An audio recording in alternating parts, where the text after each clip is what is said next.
Topic है electric flux. Mainly हमें करने हैं गॉस लॉ, लेकिन गॉस लॉ इलेक्ट्रिक फ्लक्स के बारे में कहता है। क्या कहता है वो तो वहां पे देखेंगे, अभी फिलहाल पहले फ्लक्स समझेंगे। और फ्लक्स को भी समझने के लिए सबसे इंपॉर्टेंट चीज है आपको एरिया वेक्टर का कंसेप्ट आना। क्या होता है एरिया वेक्टर? एरिया एक ऐसी फिजिकल क्वांटिटी है जो जरूरत के हिसाब से स्केलर या वेक्टर होती है। आई बात समझ में? अगर हम एरिया को एज अ वेक्टर लें तो वो एरिया वेक्टर कहलाएगा।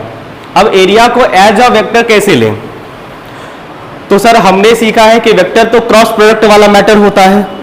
वेक्टर तो क्रॉस प्रोडक्ट वाला मैटर होता है, बिल्कुल। यहां पे दो लेंथ का क्रॉस प्रोडक्ट हुआ है। अगर आपको एरिया एज अ वेक्टर लेना हो तो आप यहां पे क्रॉस प्रोडक्ट सबको आता है? प्लीज, क्रॉस प्रोडक्ट सबको आता है? नहीं अगर आता है तो एक क्लास हम लोग स्पेशली वेक्टर के क्रॉस प्रोडक्ट को लेके करेंगे, क्योंकि काफी टाइम्स आपको क्रॉस प्रोडक्ट और उनके डायरेक्शन इन्वॉल्व होंगे। डॉट प्रोडक्ट में तो मान लो डायरेक्शन नहीं है तो सीधा कट्टो कट्टो कर दोगे, काम बन जाएगा। लेकिन क्रॉस प्रोडक्ट करते कैसे हैं और उसका डायरेक्शन कैसे लिया जाता है, जिसको भी समस्या होगा हम एक दिन क्लास ही अनाउंस कर देंगे संडे वनडे को, उसमें आप लोग आके उसे कवर कर लीजिएगा प्लीज, ठीक है? और नहीं कोई हमको लगता है कि एक्स्ट्रा क्लास रखेंगे तो कोई नहीं आएगा, किसी दिन बिना बताए रेगुलर क्लास में क्रॉस प्रोडक्ट का क्लास रख देंगे। कारण यह है कि आप अगर वो चीज नहीं समझोगे या आपने वो चीजें रिकैप नहीं करी है तो मुश्किल होगा। फिर बताएंगे समझ में आएगा लेकिन आपका लॉजिक क्लियर नहीं होगा, सेंस मतलब नहीं कहते, फील नहीं आ रहा होगा, जो कि जरूरी है। इसीलिए आप लोग एक बार देख लीजिएगा खुद से भी, नहीं तो एक दिन झेलना पड़ेगा हमको। तो हम ये कह रहे हैं कि आपने सीखा है कि सर एरिया वेक्टर का मतलब हुआ क्रॉस प्रोडक्ट। हमको एरिया वेक्टर नहीं समझ में आता है, क्रॉस प्रोडक्ट से समझाइए। क्रॉस प्रोडक्ट से अगर आप कह देंगे तो हम मान लेंगे। क्यों? क्योंकि वेक्टर का क्रॉस प्रोडक्ट रिजल्ट वेक्टर देता है। यही ना बात है। चलो वही करते हैं। हमारे पास एक है लेंथ वेक्टर, चलेगा इस तरफ लेंथ वेक्टर, और एक है हमारे पास ब्रेथ वेक्टर, मानोगे इस तरफ। दोनों के बीच का एंगल 90। हम दो चीजें कर सकते हैं, एक हम L क्रॉस B कर सकते हैं, ठीक है? हमें सिर्फ डायरेक्शन देखना है क्योंकि आपको एरिया निकालने आता है, हाँ ना?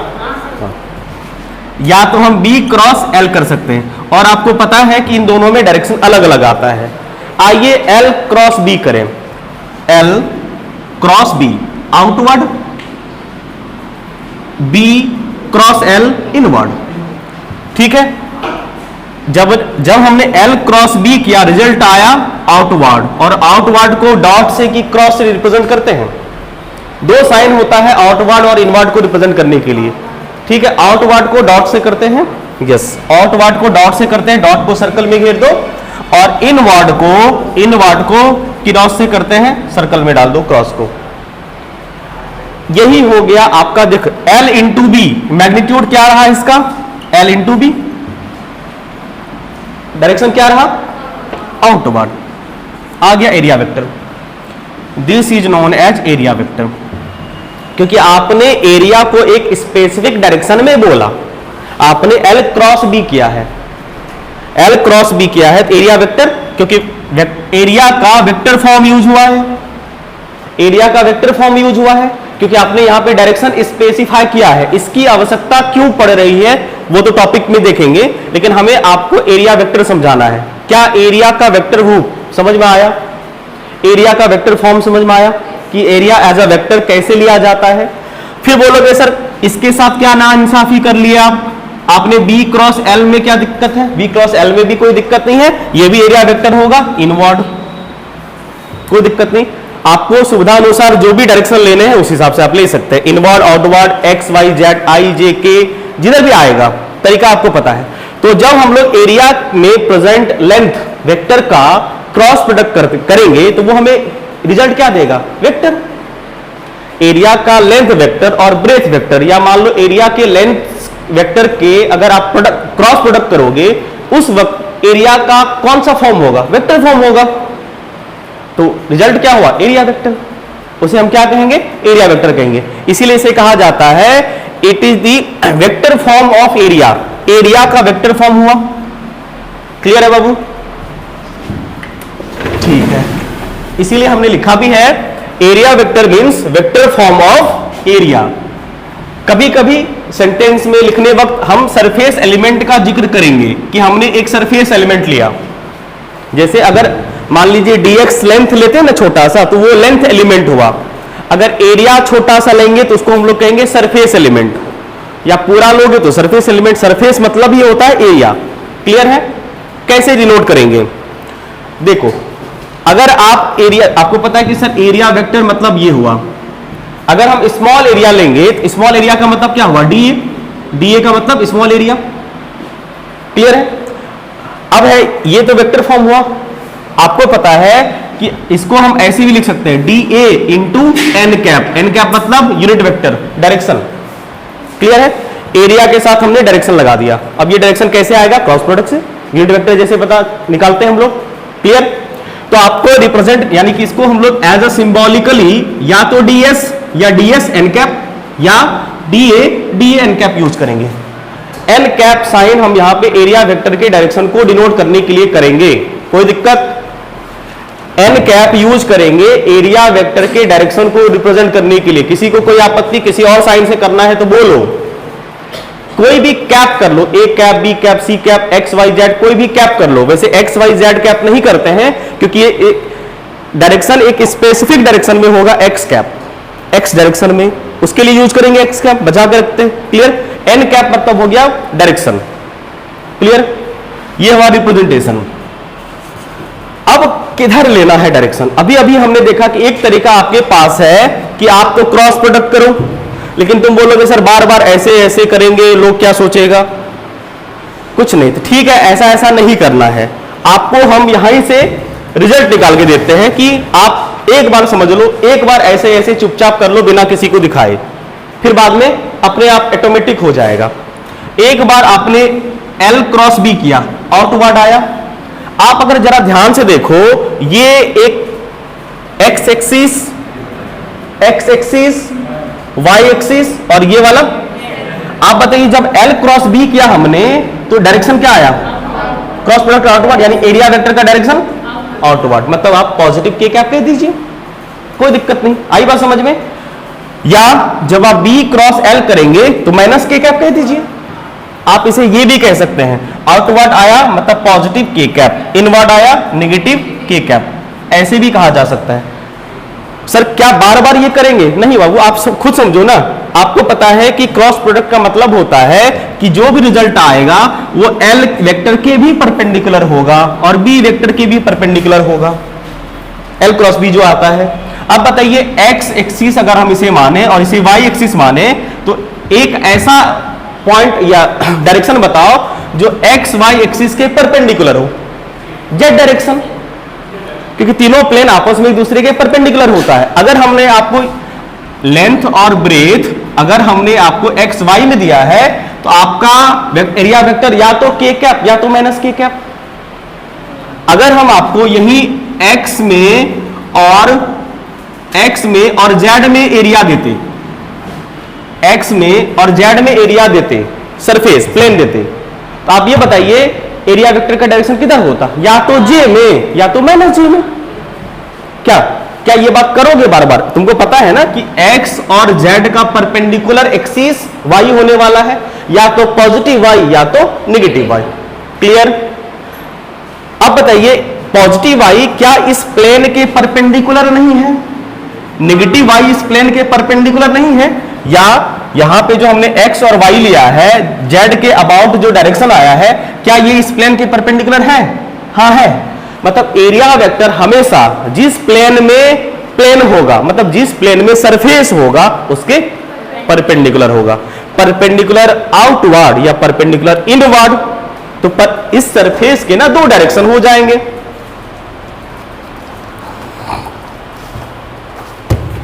जैसे ये प्लेन है, इस प्लेन के दो डायरेक्शन हो जाएंगे, या तो इधर या तो परपेंडिकुलर इधर।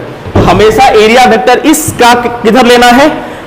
इस सरफेस के परपेंडिकुलर, या तो इधर, दो ही डायरेक्शन होगा, या तो इधर आई बात समझ में? इन दोनों डायरेक्शन में से कोई भी डायरेक्शन लोगे दोनों करेक्ट होगा। ठीक है, कौन सा लेंगे? जरूरत के हिसाब से। जरूरत के हिसाब से दोनों में से कोई भी लोगे आपके रिजल्ट में कोई चेंज नहीं आएगा। क्लियर है? तो क्या होगा कि जब हमारे पास ओपन सरफेस होगा, 2 डायमेंशनल सरफेस होगा, जो सरफेस किसी प्लेन में लाई कर सकता है, 2 डायमेंशनल सरफेस, उस केस में उसका एरिया वेक्टर 2 डायरेक्शन में आ सकते हैं, एक पॉजिटिव परपेंडिकुलर डायरेक्शन में और एक नेगेटिव परपेंडिकुलर डायरेक्शन में। दोनों में से कोई भी डायरेक्शन लोगे करेक्ट है। आई बात समझ में? इसलिए हमने ये लिखा है कि 2 डायमेंशनल सरफेस के लिए, फॉर बोथ 2D सरफेस के लिए both perpendicular direction are correct. जरूरत के हिसाब से आपको लेने हैं जो लेने का मन करे। ठीक है, या दोनों में से कोई भी एक फिक्स कर लीजिए आप, कोई दिक्कत नहीं है। क्लियर? समझ पाए सर? जैसे देखो हमने क्या किया, एक प्लेन लिया है जो एक्स वाई एक्सिस में लाई कर रहा है, लेंथ ब्रेथ ए बी है, इसका area vector A into B, magnitude, direction किधर होगा? डायरेक्शन पॉजिटिव के कैप या नेगेटिव के कैप। इसको आप प्लस के कैप कह सकते हो या ए बी माइनस के कैप, कोई दिक्कत? क्लियर है? क्योंकि ये एक्स वाई में है, एक्स वाई का परपेंडिकुलर के ही होता है या माइनस के होता है। क्लियर? दोनों में से कोई भी लोगे, एक्स और वाई, जब ए क्रॉस बी करेंगे प्लस के आएगा, और जब बी है ना, ये बी क्रॉस ए करेंगे माइनस के आएगा। क्लियर है? अब बार बार चेक नहीं करेंगे, हो गया। ये एक्स वाई का परपेंडिकुलर जेड ही होता है। डाउट है कोई? बोलो। हाँ देखो, जब हम लोग ए क्रॉस बी कर रहे होंगे तब ए क्रॉस बी कर रहे हैं या बी क्रॉस ए कर रहे हैं फर्क पड़ेगा, लेकिन जब ए इंटू बी या बी इंटू यानी उसके मैग्नीट्यूड का प्रोडक्ट कर रहे होंगे तो डायरेक्शन तो इन्वॉल्व है ना। वेक्टर ये डायरेक्शन है। देखो वेक्टर का क्या करते हैं, जब हम लोग प्रोडक्ट करते हैं, याद होगा आपको, ए क्रॉस बी जब करते हैं तो आप ए बी साइन थीटा लिखते हैं कि ए बी साइन थीटा हो या बी ए साइन थीटा हो, डजंट मैटर। लेकिन जब हम लोग बी क्रॉस ए करेंगे तो आप ये नहीं कह सकते हैं कि सर इसका वैल्यू बी क्रॉस ए का वैल्यू ए क्रॉस बी होगा। इस बार आया हुआ था आपके मेंस में पेपर, सेम सवाल।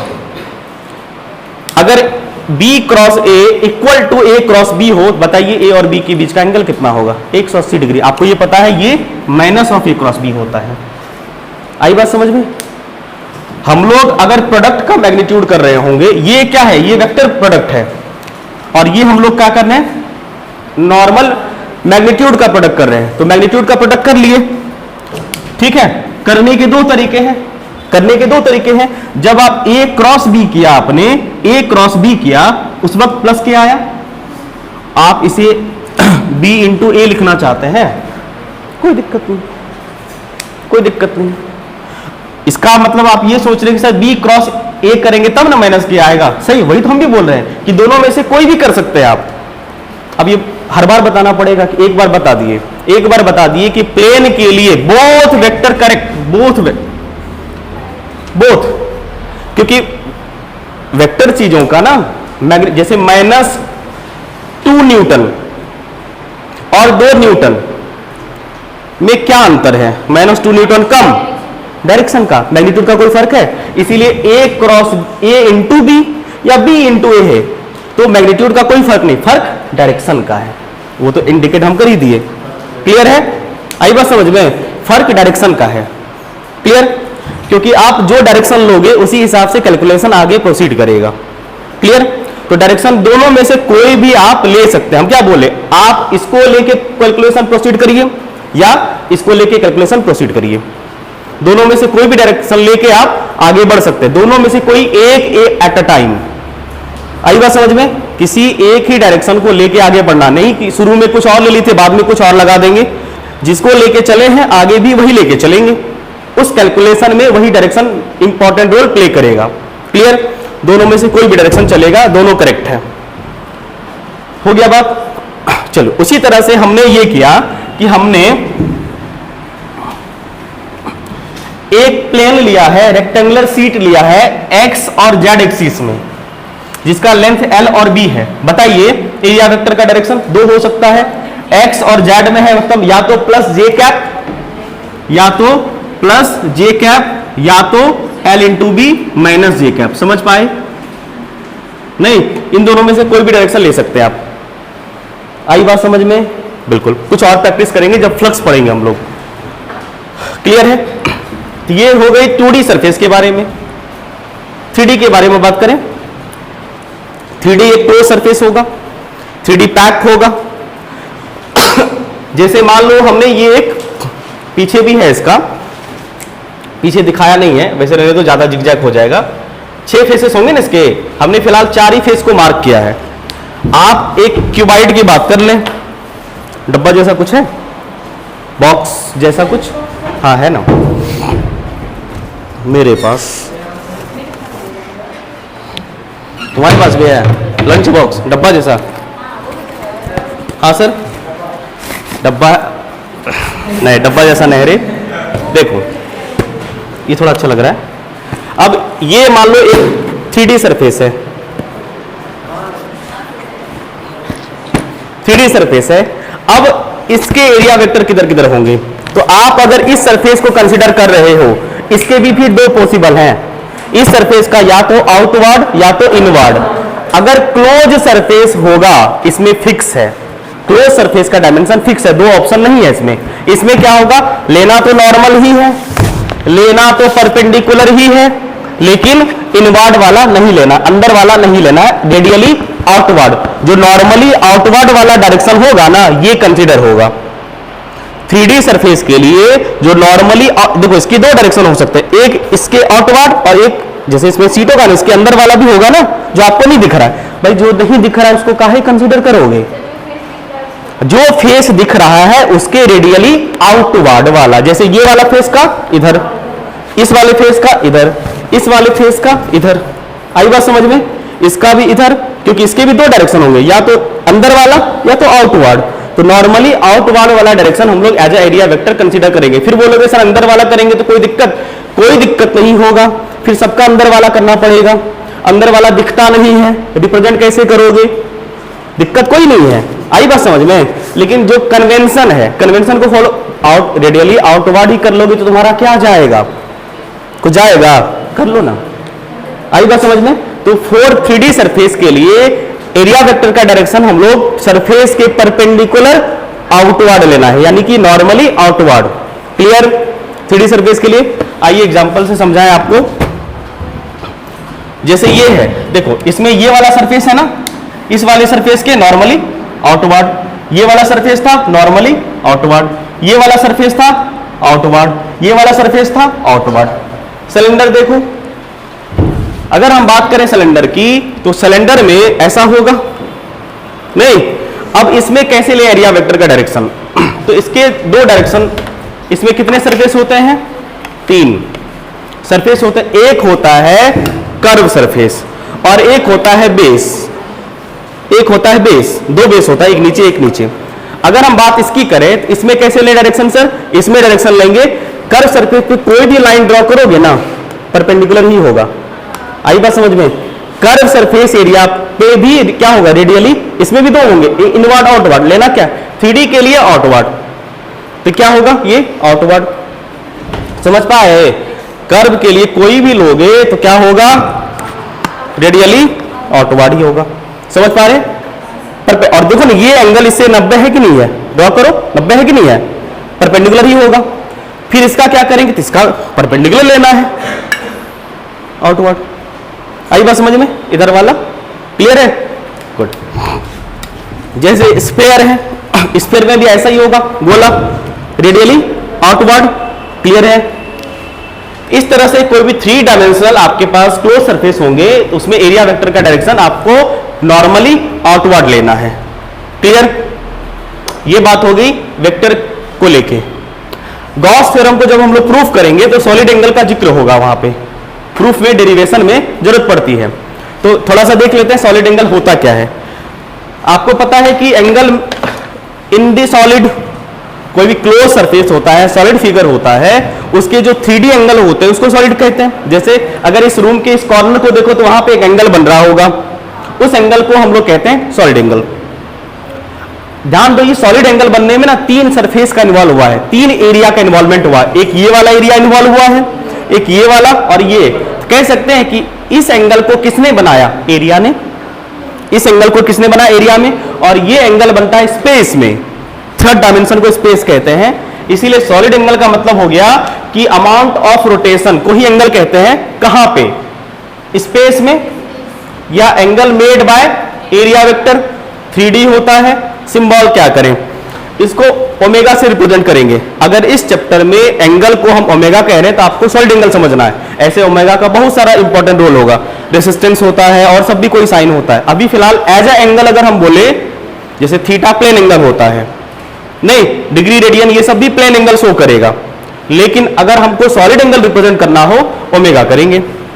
ओमेगा चलेगा।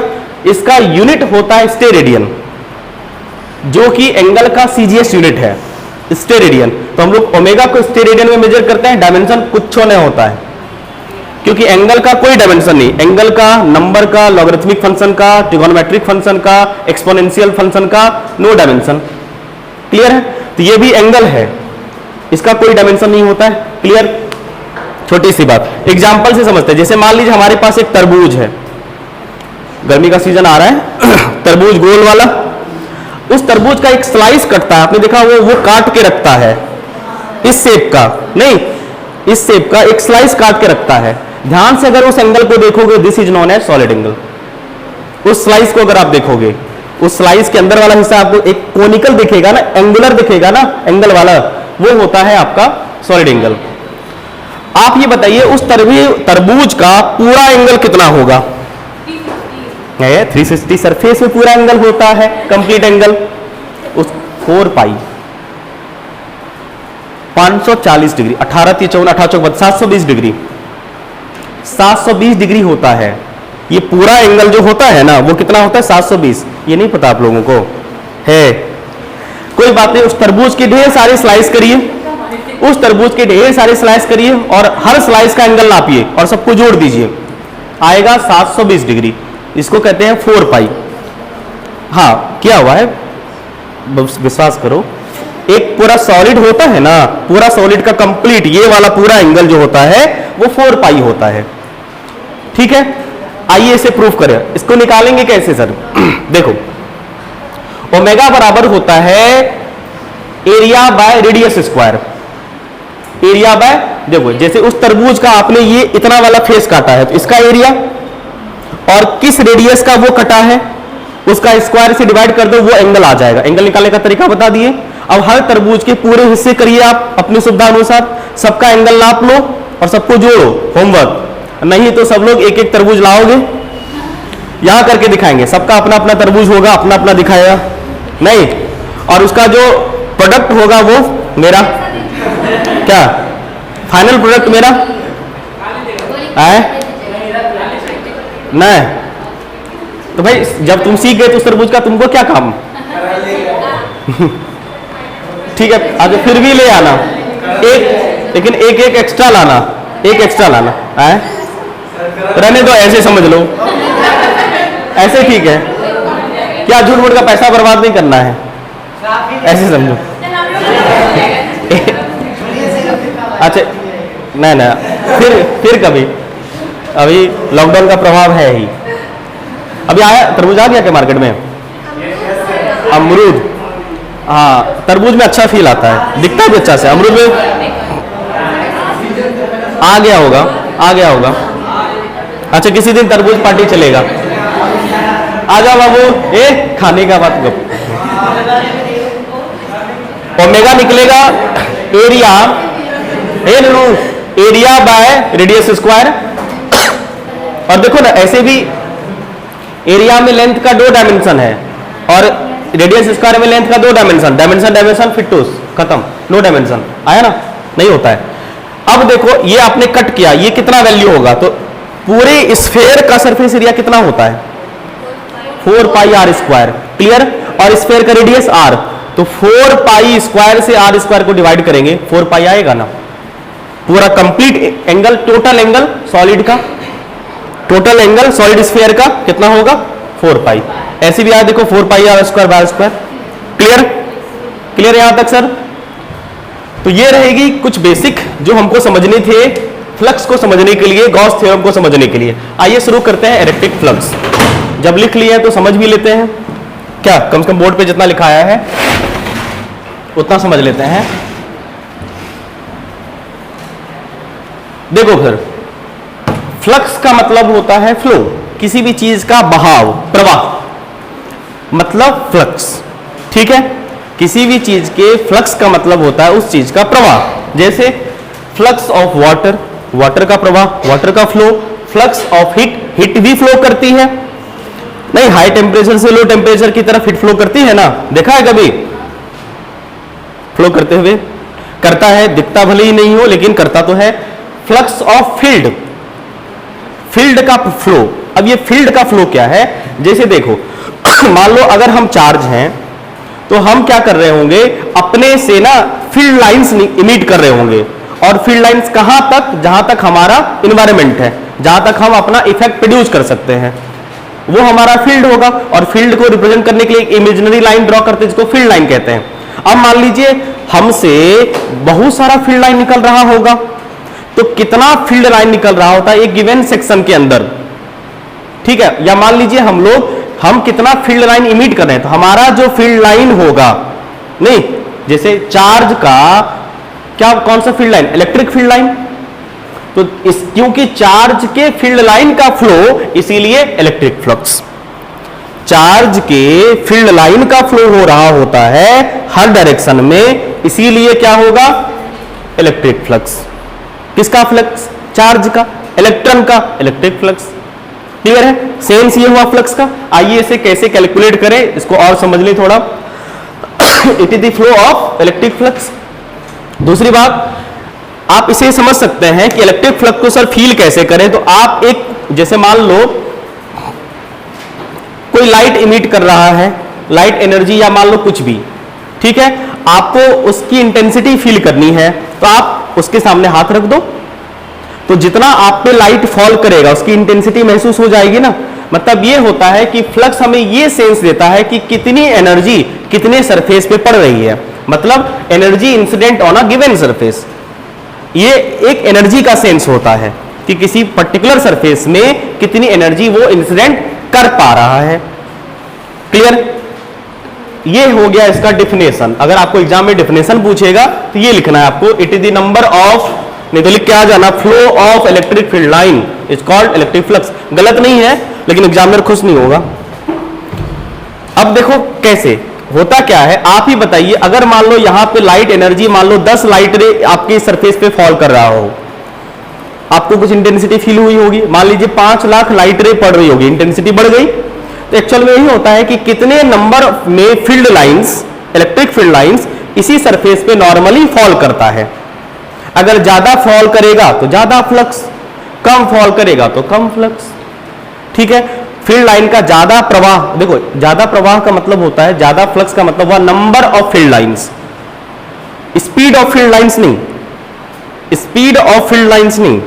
आई बात समझ में, क्या हुआ, quantity of field lines, number of field lines, कितने फील्ड लाइंस किसी सरफेस पे फॉल कर रहे होते हैं, इसी को हम लोग कहेंगे उसका फ्लक्स। जैसे मान लीजिए अगर 5000 फील्ड लाइन इस सरफेस पे फॉल किया है तो फ्लक्स ये फील करेगा 5000, बस, क्योंकि 5000 फील्ड लाइन उन्होंने देखा। तो number of electric field lines नहीं, number of electric field lines crossing या पासिंग गिवन एरिया नॉर्मली, आधा तिरछा नहीं, नॉर्मली। क्या देखना चाहोगे, दिखा देते हैं दिखा देते हैं। आइए इसे समझा देते हैं, नहीं तो फिर इसका कोई मतलब नहीं रहेगा। आइए समझाते हैं। ध्यान रखिएगा कि फ्लक्स को डिनोट कैसे करना है। तो फ्लक्स को डिनोट करना है फाई से। फाई एक सिंबल यूज करेंगे हम लोग फ्लक्स के लिए, ठीक है। कौन सा sine, phi, phi sine use करेंगे। आइए इसे समझते हैं।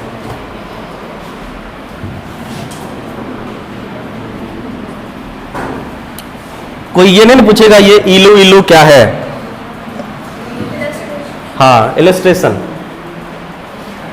क्या शुरू हम यही समझते थे, बहुत पुरानी बात है, जब कुछ नहीं समझते थे। हाँ नहीं, शॉर्ट में जानबूझ के इलू लिखते हैं हम, ऐसे 1-2 बार पूरा लिखे थे, इलस्ट्रेशन पूरा लिखे थे शुरू में जब हम बता दिए थे। ऐसे इलू इलू का मतलब यहाँ पे इलिस्ट्रेशन है, और कुछ मतलब निकलता है इसका? दिलीप कुमार साहब से पूछेंगे। आइए देखो सर, जैसे मान लीजिए देखना बाबू, जैसे हमने कोई इलेक्ट्रिक फील्ड लिया,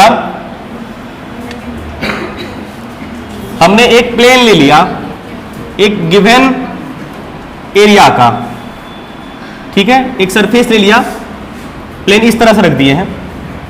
जब भी ये वाला फिगर बनाएंगे समझना कि ऐसे रखे हैं, ठीक है, ऐसे। हाँ, अब यहां पे हमने मान लो इलेक्ट्रिक फील्ड लाइंस ई लिए, तो कुछ फील्ड इलेक्ट्रिक फील्ड अगर हमने यहां पे ई लिया है तो कुछ फील्ड लाइंस पास कर रहे होंगे, कुछ फील्ड लाइंस पास कर रहे हैं यहां पे, इस तरफ हमने लिया, फील्ड बढ़ा देते हैं, देखते हैं क्या हो रहा है। अगर हमने इलेक्ट्रिक फील्ड अब 2E लिया, प्लीज ऑब्जर्वेशन है, समझ लो, इसी से आपका फॉर्मूला भी बन जाएगा। अगर इलेक्ट्रिक फील्ड हमने ट्वाइस कर दिया है तो बताइए क्या हुआ होगा अगर प्लेट एरिया वही रहा तो? सोचो सोचो क्या हुआ होगा? इस सरफेस से नंबर ऑफ फील्ड लाइंस बढ़ गए होंगे। हाँ सर, बिल्कुल जा सकते हैं, बिल्कुल, बस इसमें फर्क ये करना पड़ेगा, आपको एरो इधर देना पड़ेगा, कोई दिक्कत नहीं। ये ऑब्जर्वेशन है, दो एक्सपेरिमेंट कर रहे हैं अभी हम लोग। हमने क्या किया, एक इलेक्ट्रिक फील्ड लिया जो इस तरफ जा रहा था, सामने एक प्लेट रख दिया, बोला तुमसे इलेक्ट्रिक फील्ड लाइन पास किया, बोला 3, ठीक है। हमको ये देखना, आप डायरेक्शन तो जो बोलेगा वो लेंगे, अभी उस पर बात नहीं करनी है, समझ गए आप? अभी हमने ये कहा कि इलेक्ट्रिक फील्ड लाइन जो है आई कैप में है। अब ठीक डायरेक्शन स्पेसिफाई है कि डायरेक्शन किधर लेना है इलेक्ट्रिक फील्ड लाइन का, वो दे दिया आपको। आपको अभी डायरेक्शन नहीं देखना, आपको देखना है नंबर ऑफ फील्ड लाइंस। हमने एक कुछ सरफेस एरिया, ये सरफेस एरिया का प्लेट इसके सामने रखा और इससे पूछे कि तुमसे कितना इलेक्ट्रिक फील्ड लाइन पास किया, बोला 3, ठीक है, तो तुम्हारा फ्लक्स हो गया आज से 3। हमने फील्ड बढ़ा दी, ये जो दूसरा ऑब्जर्वेशन है इसका पार्ट 2, सेकेंड एक्सपेरिमेंट स्टेप। अब हमने क्या किया, फील्ड को ना थोड़ा इंक्रीज कर दिया, बढ़ा दिया, ठीक है, फील्ड को हमने थोड़ा इंक्रीज कर दिया, मान लो ट्वाइस कर दिया, थ्राइस कर दिया, कुछ भी कर दिया, बढ़ा दिया। तो बढ़ा देने से क्या होगा, अब इसी प्लेट को पूछेंगे अब तुमसे कितना फील्ड लाइन पास कर रहा है, बोलेगा पहले जितना कर रहा था उससे ज्यादा। जैसे फील्ड लाइन मान लो 2 हो गया, ट्वाइस हुआ है, तो पहले फील्ड कितना था, 1 2 3, अभी कितना पास कर रहा होगा, ऐसे वैसे ड्रॉ नहीं किए, कर रहा है 6। हेलो, कितना हुआ फ्लक्स, 6। तो इस बात से ये समझ में आ रही है कि अगर फील्ड बढ़ जाएगा, नहीं, अगर फील्ड बढ़ जाएगा तो फ्लक्स भी बढ़ गया। एक बात तो यहां से ये समझ में आई कि flux is proportional to field. पहली बात क्लियर, देख लो इसको, बस एक बात ये समझ में आई। चलिए अब एक और एक्सपेरिमेंट करते हैं। हमने क्या किया, एक ही फील्ड लिया, यूनिफॉर्म फील्ड में सारा काम करने सर, ठीक है, हमने एक फील्ड लिया और इस फील्ड में 2 अलग अलग एरिया वाले प्लेट रखे। एक प्लेट हमने ये लिया, ठीक है, और एक प्लेट हमने, या मान लो ये काम हम 2 बार कर रहे हैं, कोई बात नहीं, एक प्लेट ये लिया, इसका एरिया A है और इसका एरिया 2A है। फील्ड का स्ट्रेंथ वही रहा है, फील्ड का स्ट्रेंथ नहीं बदला। अगर इससे पूछे कि भाई तुमसे कितना फील्ड पास किया, 2, तो तुम्हारा फ्लक्स हो गया 2, और तुमसे इससे अगर पूछे तो कितना फ्लक्स हुआ, 4, तो इसका फ्लक्स हो गया 4। तो इस कहानी से क्या सीख मिलती है कि अगर एरिया ज्यादा होगा तो उससे नंबर ऑफ फील्ड लाइन ज्यादा पास करेंगे। यानी कि इससे ये समझ में आया है कि flux is proportional to area, flux is proportional to area. और भी 1-2 बातें हैं जो हम लोग कल करेंगे कि इस टॉपिक को अभी खत्म नहीं होगा, अब तो शुरू हुआ ये, ठीक है। ठीक है, आज यहीं पे करते हैं इसको खत्म। फिलहाल हम आपको ये थोड़ा सा सेंस दे दिए कि फ्लक्स को क्या समझना है, ठीक है। बाकी बात कल करेंगे। धन्यवाद। इसको आप चाहे तो नहीं भी लिख सकते हैं, कल बात करेंगे इस पे ना। वही नहीं बोले, बाकी बात कल करेंगे। डिस्टेंस पे, एंगल पे होगा, एक और फैक्टर आएगा एंगल वाला। ठीक है, आज के लिए इतना ही। धन्यवाद, मिलते हैं कल।